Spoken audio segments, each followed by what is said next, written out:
ತುಂಬ ಸರಳ, ರಾತ್ರಿಗಳ ಹಗಲಾಗೋದು, ಸೂರ್ಯ ಪ್ರತಿನಿತ್ಯ ಮಾಡ್ತಾನೆ. ತುಂಬ ಸರಳ, ಮಂಜನ್ನು ಕರಗಿಸಿ ನೀರಣಿಸುವುದು, ಬಿಸಿಲಿನ ಕೆಲವು ಸಾಕಾಗುತ್ತೆ. ತುಂಬ ಸರಳ, ರೆಂಬೆ ಕೊಂಬೆಗಳ ಅಂಚಲ್ಲಿ ಹೂವಲ್ಲಿಸುವುದು, ವಸಂತನ ಪುಟ್ಟ ಹೆಜ್ಜೆ ಸಾಕು. ತುಂಬ ಸರಳ, ಅಸಮಾನತೆಯ ಅನ್ಯಾಯದ ಜಗತ್ತನ್ನು ಬದಲಾಯಿಸುವುದು. ಹೆಚ್ಚೇನು ಬೇಕಿಲ್ಲ, ನಾವೆಲ್ಲ ಒಂದಾದರೆ ಸಾಕು.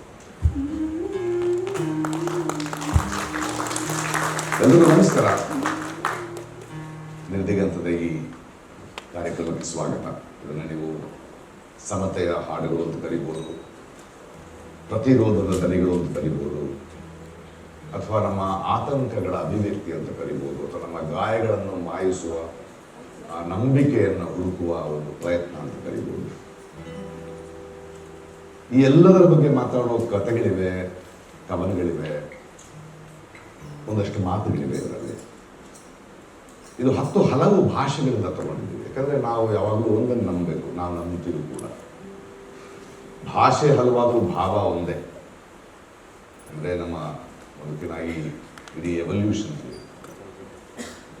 ಮನುಷ್ಯ ಎಷ್ಟೋ ಭಾಷೆಗಳನ್ನು ಮಾತಾಡ್ತಾನೆ. ಅದರ ಗತಿ ಬೇರೆ ಆಗಿರುತ್ತೆ, ಸಂಗೀತ ಬೇರೆ ಆಗಿರುತ್ತೆ, ಅದರ ದನಿ ಬೇರೆ ಆಗಿರುತ್ತೆ. ಅದರಲ್ಲಿ ಹುದುಗಿರೋದು ಮನುಷ್ಯನ ಆತಂಕಗಳೇ, ಅವನ ಪ್ರೀತಿ, ಅವನ ನಿರಾಸೆ, ಅವನ ಪ್ರತಿರೋಧ, ಅವನ ಚೀತ್ಕಾರ, ಅವನ ಹುಡುಕಾಟ. ಸೊ ನೀವು ಸಾಹಿತ್ಯದ ಯಾವುದೇ ಭಾಷೆಯ ಸಾಹಿತ್ಯವನ್ನು ನೀವು ಅಗದರೂ ಅದರ ಗರ್ಭದೊಳಗೆ ಅದು ಪ್ರಸವಿಸೋದು ಮನುಷ್ಯನ ವೇದನೆಯನ್ನು, ಮನುಷ್ಯನ ಮಾತುಗಳನ್ನು ಮನುಷ್ಯ ಹೇಳಬೇಕು ಅಂದ್ಕೊಂಡಿದ್ದಾನೆ.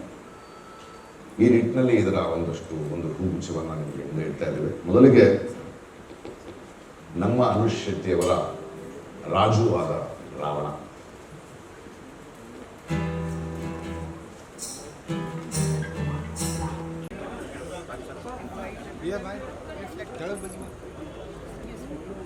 I know.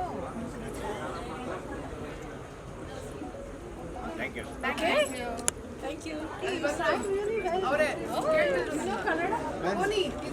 ನೋಡಿ ಅವನ ಮಗ ನೋಡಿ. He's looking so different. Yeah. Kannada ಬಿಡ್ತಾನೆ. How are you? Yeah, Lugi. Hello. He's like looking all that.